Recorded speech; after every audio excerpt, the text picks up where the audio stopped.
They're ready for you. All right. I just had to get my mind right. Well, High School Musical style. I know you guys appreciated that.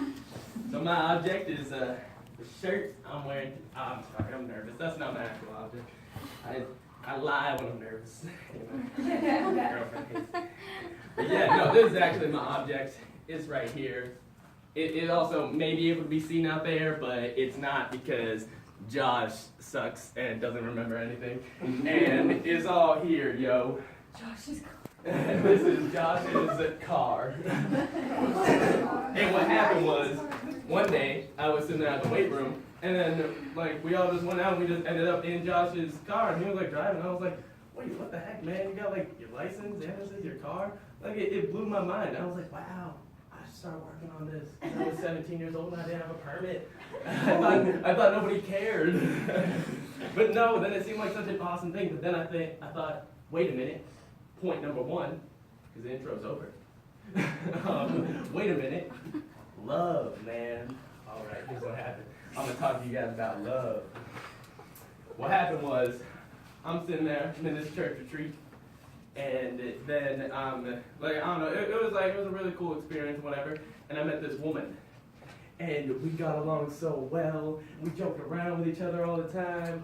And we just had such a good time together, man. And I had a problem like challenging people to push-up competitions. And then I challenged her the one time, and she actually got down and started doing push-ups, and I was like, wow, this girl's in love with me. There she is. And then by the end of it, there was this like really cool thing where at the end, like you said like nice things about like people like around in a group. It was like affirmation things. And I got around to her and I couldn't remember her name for the life of me. And so that was hilarious. And now she's my woman going on 2 years. Oh. Yeah. So, but what happened was she had this like rule in her house where like she wasn't allowed to date until she graduated, which like I thought was pretty nuts. But now she's going to school to like be a doctor, so maybe there's some like, you know, there's an idea behind that. I don't know, but yeah. So then finally she did graduate, and I did not ask her out on graduation night. Okay, that ain't me, man. Just 'cause I didn't want to make it about me, you know. That's not. But yeah, so this was like a week later, and like I finally asked her out, and then we spent that whole summer, you know, boyfriend, girlfriend, and we just love each other, man. And then, so then by the end of the summer, though, she had to go away to college at Allegheny, which is a good 45-minute drive. And I was thinking like, wow, how am I gonna get out there all the time? My parents drove me like 3 times, and then they made me pay them $60, and I'm like, you guys are my parents. But then, like, I had just gotten my job at McDonald's, and I didn't spend my money on anything useful.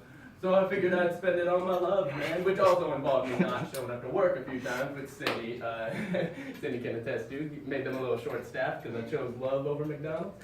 And I would pay Josh, and at first I offered him $100, and just because I wanted him to want to drive me, you know. And then it boiled down to me offering him $60, and I paid him that like 2 times. I paid him $40 a few times. And now I just pay him $30, just 'cause, I mean, it's enough gas money. And then he got, you know, like $5 to give himself some at Taco Bell or whatever he wants to do in Meadville, you know? So that was it, man. It was love. And then I was able to see her all the time after that. I would just had Josh, you know? And it was awesome. And this, like, it also, that's how Josh, like, we became better friends, you know? Like, after all those 45-minute trips together. So then we realized, wow, we're both good friends with Dylan. And we're both good friends with Cole.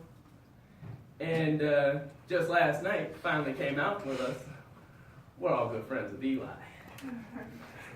And this brings me to my second point, which is camaraderie, man. With our little band of brothers. We got me, Dylan, Cole, Tony, and Henry Aduho are also usually there. They know how to have fun. And Aaron. Always part of the squad, always welcome in the squad when she wants to come out. And yeah, man, we just go around and we're reckless, you know. And if we come into your store, don't expect to be setting out any wet floor signs anytime soon, because you might not have enough. But yeah, so we did have a little wet floor sign problem. We may have had a little tray problem, you know, it was all good fun. So yeah, we like going out to eat like a ton, like together, and then also like bumping jams, like while we were in the car. Like, I don't know if you guys saw this car. Is not large, man. And when you got us all, you know, crammed in there, like, you know, me, Cole, Tony, and Henry, Dylan, Josh, whatever, then I was gonna coin the phrase "trying to cram" whenever we text each other. That's gonna come out. And yeah, so we like, and then we would just be like bumping the music, like Waka Flocka and like whatever, you know. And it also made us discover that there were a couple songs that I now define as my trigger songs. Both by Lil Wayne, both from Dedication 5. I Don't Like and No Worries. I freak out when those songs come on, and I then put myself and others at risk. I know every lyric, and I freak out. So, yeah. So those are always good. And then, you know, we just like going out and being reckless and going just wherever we want.